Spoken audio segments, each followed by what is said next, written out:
네. 요즘 정치권에서 나오고 있는 이야기를 좀 종합을 해보면 기본소득 도입 문제에 대해서 논의의 물꼬가 좀 트이고 있는 것 같습니다. 김종인 미래통합당 비대위원장도 이야기를 하고 있고요. 안철수 국민의당 대표도 이야기를 하고 있습니다. 근데 가장 먼저 누구보다 가장 앞서서 가장 적극적으로 이야기하고 있는 주인공이 바로 이재명 경기지사인데요. 직접 연결해서 이에 대한 이야기 나눠보도록 하겠습니다. 나와 계시죠? 네, 이재명입니다. 네, 먼저 기본소득 말고 긴급 재난지원금 2차분을 1인당 20만 원씩 주자고 정부에 건의하신 바가 있는데요. 네, 대답은 들으셨습니까? 그건 뭐 질의나 이런 것이 아니고 이제 네, 그냥 건의니까 네, 특별히 답할 필요는 없고요. 네, 일단은 그 내용을 빼고 예산 편성을 했기 때문에 네, 안 하겠다는 뜻으로 네, 받아들여야죠. 거절당하신 거죠, 그러니까. 아니 그런 건 아닙니다. 그냥 우리 건의한 거니까 의견이죠, 의견. 네, 홍남기 경제부총리는 전혀 생각하지 않고 있다고 딱 잘라 말하던데요, 보니까. 네. 뭐 그 기재부 이제 네, 국감지기 입장에서는 그렇게 말할 수 있고요. 네, 그러나 전에도 전국민 재난지원금 문제도 뭐 기재부 입장은 아니었지 않습니까? 그렇죠, 물론. 결국 예. 뭐 국민의 뜻 그다음에 국회의 뜻 때문에 음, 바꾼 거니까요. 네, 그것도 역시 하나의 제안이니까 예. 저는 기회는 얼마든지 있다고 생각합니다. 네, 제가 이 질문부터 드렸던 것은 이게 일회성 긴급재난지원금도 이런데 네, 자 기본소득이라고 하는 것은 주기적으로 일률적으로 주는 방안 아니겠습니까? 네, 그러면 아마 더 쉽지가 않을 것 같아서 이제 그 먼저 이 질문부터 드렸던 건데요. 네. 그만큼 기본소득제 도입은 갈 길이 멀다 이렇게 봐야 되는 거 아닐까요? 당연하죠. 네, 이게 소위 포스트 코로나 시대 네, 이게 지금 경제 구조가 본질적으로 바뀌고 있습니다. 음, 그러니까 이 공급 부족 시대에서 공급 과잉, 즉 네, 소비 절벽 시대, 음, 고용 절벽 시대, 네, 공급과 수요 균형이 깨지면 경제가 침체된다는 건 상식이지 않습니까? 네, 정부 재정으로 당연히 소비를 보완해야 되고요. 음흠, 이걸 경제 정책으로 보고 그렇다면 정부 재정 지출은 공평하게 해야 되고 음, 또 세금 많이 낸 사람 뺄 필요 없는 거니까. 네, 그래서 전 국민에게 기본소득으로 주되 그게 반드시 소비될 수 있도록 하는 것이 바로 경제 정책이고요. 예, 그게 이제 기본 소득인데 문제는 이거 문재인 대통령님의 대선 공약이에요. 그런가요? 예, 그렇습니다. 그 예, 복지부 장관도 후보 때 예, 기본소득 하겠다 이렇게 말씀하셨었고요. 예, 근데 사람들이 좀 잊어버린 것 같은데 그랬나요? 힘들지만 해야 되고요. 음. 이게 보통 이제 재원 때문에 자꾸 걱정들을 하는데, 예, 근데 이 경제 정책으로 효과는 이미 증명됐지 않습니까? 예, 근데 재원은 사실 일시적으로 고액을 준다 이런 상상을 하니까 자꾸 어려워지는 건데요. 네. 아주 간단한 방법이 있습니다. 어떻게요? 단기적으로 1년에 1인당 한 50만 원 정도 주는 거는요. 그냥 예, 일반 회계 조정으로 충분히 가능하고요. 예, 25, 25조 원 정도는 충분히 만들 수 있잖아요. 예, 근데 중기적으로 뭐 한 몇 년 후 예. 그때는 한 50만 원 정도 추가하는 거는 음, 세금 감면 제도를 조금만 조정하면 됩니다. 그래요? 어차피 주고 받고 똑같은 거니까요.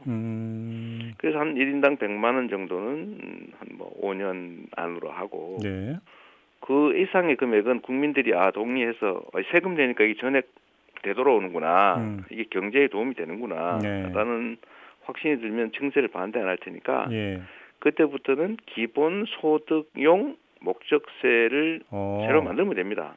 예를 들면 예를 들어서 뭐 재산세율이나 이런 것들을 비율을 높여서 하는 게 아니라 아예 세금 네, 항목을 신설하자는 예를 말씀이십니까? 들면 구글이나 뭐 이런 데서 남의 데이터 이용해서 예, 예, 엄청난 돈을 벌지 않습니까? 예, 세금 예, 하나도 안 내고. 예, 그래서 그런 거에 대한 데이터세, 음흠, 환경오염 시키면서 돈 버는 기업들 있잖아요. 네, 거기에 기업 이익에 매출에 대한 게 아니고 예, 이익에 대해서 일부 탄소세, 환경세 부과한다든지 또는 요즘 유행하는 뭐 로봇세 이런 게 있을 수 있고요. 예, 제가 주장하고 있는 불로소득 중에 부동산 불로소득에 부과하는 국토보유세 이런 거를 100% 네, 전액 기본소득으로 주면 경제 효과가 크니까 국민들이 반대하지 않을 겁니다. 이게 네. 장기적으로 하면 되고요. 예, 단기적으로 제 목표는 내년이나 내후년 이럴 때는 뭐 1년에 전 후반기 한 20만 원씩 네, 분기별로 한 20만 원씩 이렇게 몇 년 동안 해 나가면 됩니다. 근데 이제 사실 이제 전 세계적으로 기본소득 도입 논의는 많이 있었지만 네. 실제로 전면적으로 도입을 해서 시행하고 있는 나라는 한 나라도 없거든요. 그렇습니다. 그렇기 때문에 사실은 이게 지금 검증이 안 된 방안이다. 그래서 면밀히 검토해야 된다라는 신중론도 있는데 이건 어떻게 받아들이세요? 물론 당연히 면밀히 검토해야 되고요. 실증도 해봤습니다. 이번에 20만 원 또는 경기도가 10만 원 주는 것이 기업에 대해서 막 수백조 원씩 퍼붓는 것보다 훨씬 경제 활성화에 네. 도움이 된다 증명이 됐거든요. 네. 서구 선진국들이 이걸 못하는 이유는 이 제도가 불안해서가 아니고요. 네. 진짜 재원 문제 때문에 그런데 이유가 있습니다. 예. 선진국은 이미 조세 부담률이 너무 높고요. 복지 지출이 너무 높아요. 아, 예. 근데 그걸 바꿔야 됩니다. 이걸 없애고 이걸 만들어야 되는데 우리나라는 복지 지출이 선진국 아니 OECD의 절반밖에 안 돼요. 어차피 증세해서 복지 지출을 늘려야 되는데 네. 이걸 새로 시작하는 쪽에 예를 들면 제도로 기본소득을 하면 되고 기존 복지를 건들 필요가 없습니다. 지사님, 네. 얼마 전에 어제 페이스북에 기본소득은 복지 정책이 아니라 경제 정책이라고 말씀했는데 이게 어떤 뜻이에요? 제가 제일 답답한 게 그런 건데요. 네. 지금도 그런 논란이 있습니다. 추가 재난 지원금 지급이나 기본소득에 대해서 이걸 복지 정책으로 자꾸 생각하는데 네. 이건 불쌍한 사람을 돕는 제도가 아니고요. 경제 수요 공급 균형이 깨진 상태에서 정부 지출을 옛날처럼 기업, 즉 공급이 아니라 소비, 즉 국민에게 직접 지원해서 소비를 늘리는 거예요. 네. 경제 효과를 노린 것이고 다만 그것이 국민의 세금으로 만든 거니까 모두에게 공평하게 줘야 된다라고 하는 것이지 불쌍한 사람 골라서 어려우니까 도와주자 이런 지원, 시혜, 은혜 이런 게 아니라는 거예요. 네. 그래서 이 점에 대해서 좀 생각들을 좀 달리 해달라. 예를 들면 예.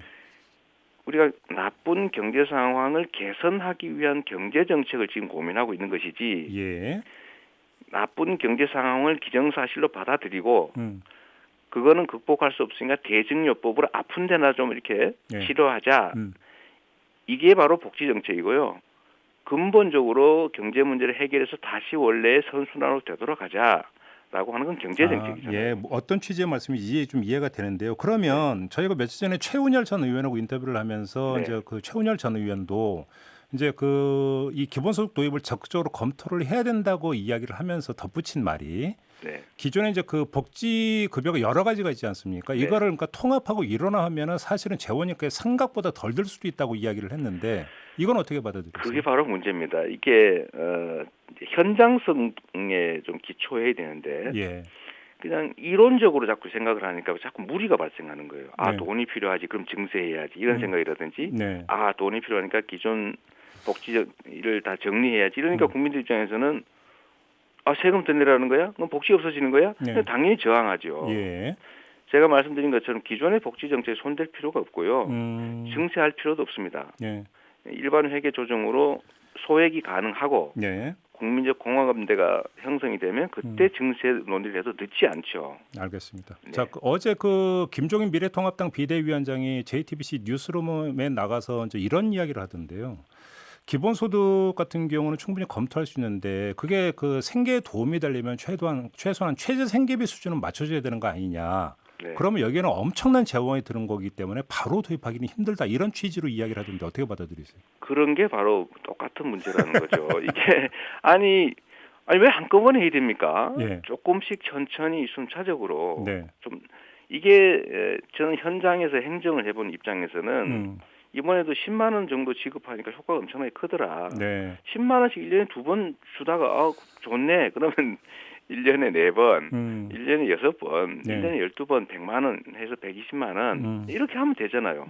한 번에 그냥 한다고 책상머리에서 계산을 하니까 자꾸 무리한 계획이 나오고 증세 얘기 나오고 무슨 복지 폐지 얘기 나오고 불가능하다는 얘기 나오고 이렇게 되는 거잖아요. 이제 답답합니다.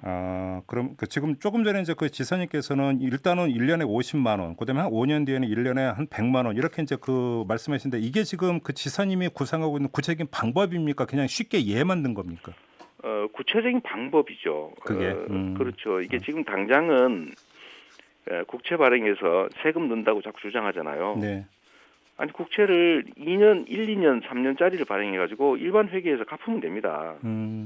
왜냐하면 지금 상황이 비상 상황이잖아요. 통상 상황이 아니고 비상 상황이니까 네. 일단 절벽에 굴러 떨어졌는데 예. 절벽을 기어 올라와야 될 거 아니에요. 알겠습니다. 그러면 지금 안철수 국민의당 대표는 뭐 K 기본소득이라는 개념을 꺼내면서 네. 근데 뭐 그 간단히 정리하면 보편적 기본소득이 아니라 선별적 기본소득을 주장한 것 같은데요. 이건 어떻게 받아들여요? 아니 그 기본소득이 일단 아니고요. 네. 뭘 기준으로 선별할 겁니다. 제가 보니까 안철수 대표도 김종인 비대위원장께서도 자꾸 청년 또는 일부 선별해서 이렇게 얘기를 하시는데 선별을 하면요. 장기적으로 재원을 마련할 수가 없습니다.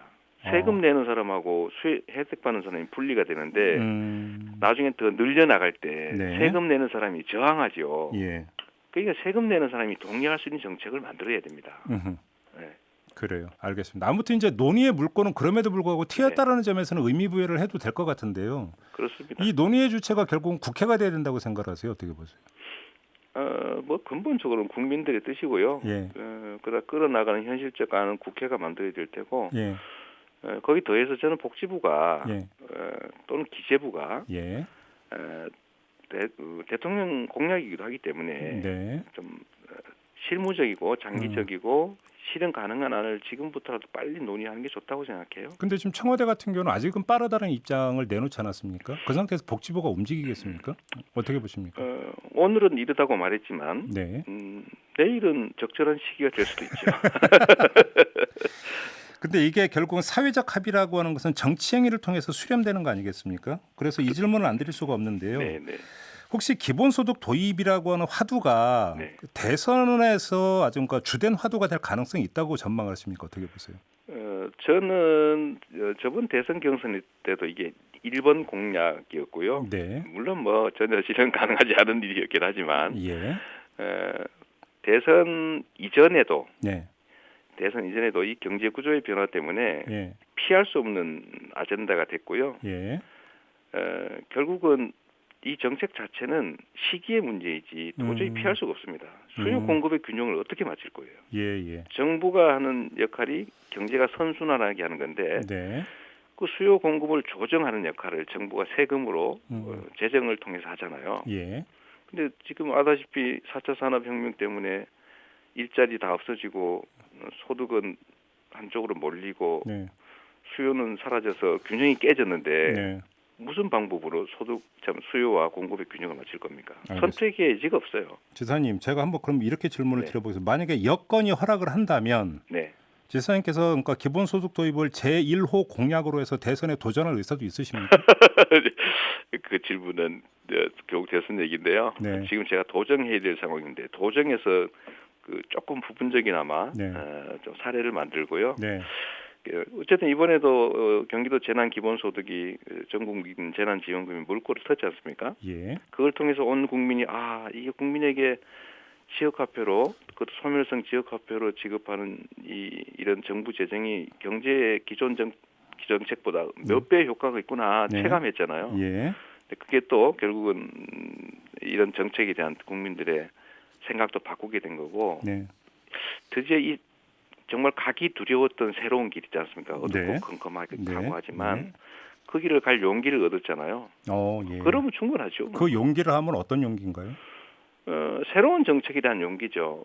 지금까지는 갔던 길만 계속 다니잖아요. 비용도 비싸고 위험하기도 하고 멀기도 한 길을.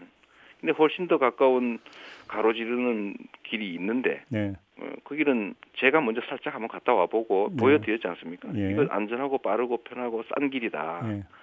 그 길로 다들 가겠죠. 아무튼 제가 조금 전에 드린 질문에 대해서 답을 회피는 하셨지만 부인은 안 하셨습니다. 근데 뭐 사실 지금 그 얘기하는 거 옳지 않은 것 같습니다. 그러면 첫 질문으로 들어가서 이걸 마지막 질문으로 드리겠습니다. 2차 긴급재난지원금 편성하자라는 정부에 대한 건의는 일단은 거절당하시지 않았습니까? 그러면 경기도 차원에서라도 할 생각이 있으십니까?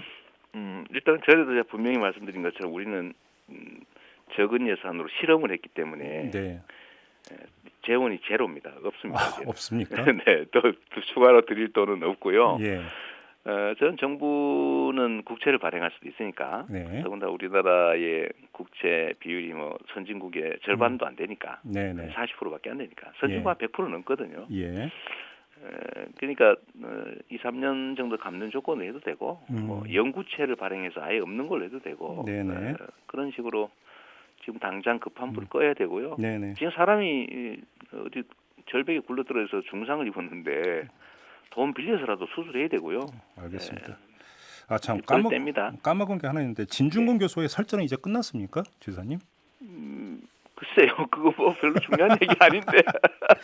제가 아직 검찰의 절차적 정의, 검찰은 유죄, 죄인에 대한 것이라도 법을 지켜야 되잖아요. 그 얘기했는데 누가 뭐 그 얘기를 엉뚱한 얘기로 확산을 시키신 것 같긴 하더라고요. 알겠습니다. 자, 마무리하죠. 고맙습니다, 지사님. 네, 감사합니다. 지금까지 이재명 경기지사였습니다.